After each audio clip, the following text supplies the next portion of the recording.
Okay, now let's begin with our middle ear. So, our middle ear, in between the external ear, which we have already studied, and the middle ear, we have a separation. Okay, like you have one room and another room, you have a door, okay, in between. Similarly, in between these two compartments, that is your external ear and the middle ear, there is a membrane, which membrane is known as the tympanic membrane or eardrum or tympanum, that is going to separate the external ear and the middle ear. Now this tympanic membrane or the tympanum, this part you can see in the diagram, this part is the eardrum or tympanic membrane, and it is formed of the stressed layer of connective tissue. Now this is your pinna, this is your external auditory meatus, and this entire part is our external ear. This is our middle ear, and in between this external ear and middle ear we have a door, and it is what? That is your tympanic membrane or eardrum. Now, our middle ear is a air-filled cavity, and at the anterior part of the middle ear, it has tympanic membrane, and at the posterior part, it has auditory capsules. The upper capsule is your upper fenestra ovalis, or you can say it as oval window, and in the lower part, we have lower fenestra rotunda or round window. So we have in the upper part we have oval window, in the lower part we have the round window, and these two auditory capsules are the part of the internal ear. So you may ask question that our middle ear is connected to the external ear by what? By the tympanic membrane, and our middle ear is attached to which part of internal ear? That is our oval window and the round window. At the lower part of the middle ear, there is a canal-like structure, and this canal is going to open into our pharyngeal region, that is the nasopharyngeal region, and this canal is known as the eustachian tube. This eustachian tube nearer to the pharynx region has a valve-like structure, and this valve is known as your eustachian valve, or you can tell it as eustachian pharyngeal valve, as it is in between our eustachian canal and the pharyngeal region. Now, our entire middle ear, if we discuss now, our entire middle ear, I have already told you, is filled with air.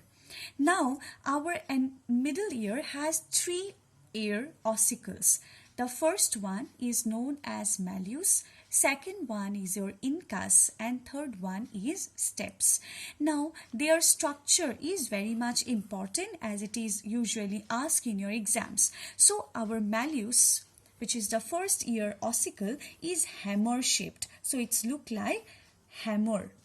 The second one is your incus or anvil shaped. Anvil is a hard shaped structure, or it is a hard structure where the metallic block can be beaten and it give a quite good structure. What structure a person want, they can give with the help of that hard structure. This looks like that. Their upper part is quite broader and the lower part is narrower. And the third one is your stapes. Now stapes is stirrup shaped. Stirrup means each of a pair of device which is attached to each side of a horse saddle in the form of a loop with a flat base to support the rider's foot. You have to, the riders have to give or have to put their leg on that stirrup so that they can ride on the horse. So that is your stirrup. So it looks like this one. Another important thing you have to know that our stapes is the smallest bone of our body. Okay, and this stapes is attached to the oval window. Now you can see that our incus and stapes is supported by muscles which is known as your stapedius muscle. So as our stapes is the smallest bone of our body, similarly stapedius muscle is the smallest muscle of our body. Okay, now you see our pinna how it works. Our pinna will gather the sound, our concha is going to focus the sound and allow the sound waves to pass through the external auditory meatus. In the eardrum there will be vibration.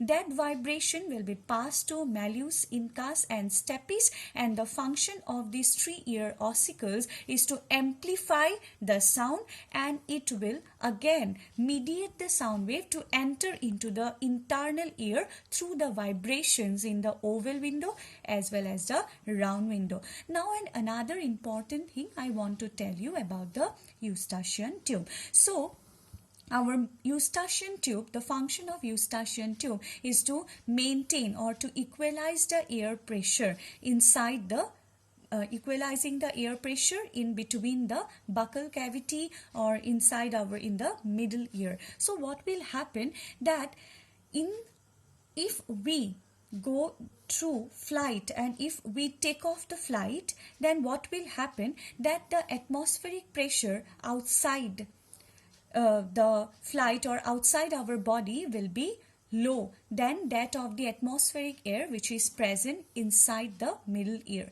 So generally this nasopharyngeal or this eustachio-pharyngeal valve is usually remain closed, and it can open only when it is needed by their own self. So when the outside pressure during the taking off a flight, when the outside atmospheric pressure is low and our inside pressure, that is the air pressure inside the middle ear will be high, there will be popping, ear popping. So this air is going to beat on this eardrum, so there will be ear popping on our ear. So as a result of which this eustachian pharyngeal valve should be open. So this can be opened by swallowing. Therefore, the babies who board in the flight usually given chocolates to swallow or chewing gums to swallow, so that they can equalize the air pressure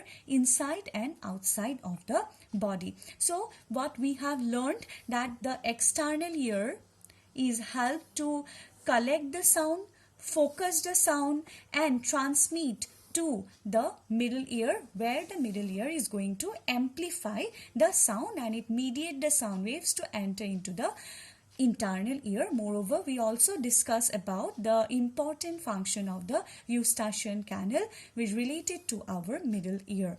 Thank you so much for watching the video. If you like the video, do subscribe, press the bell icon for the further notification.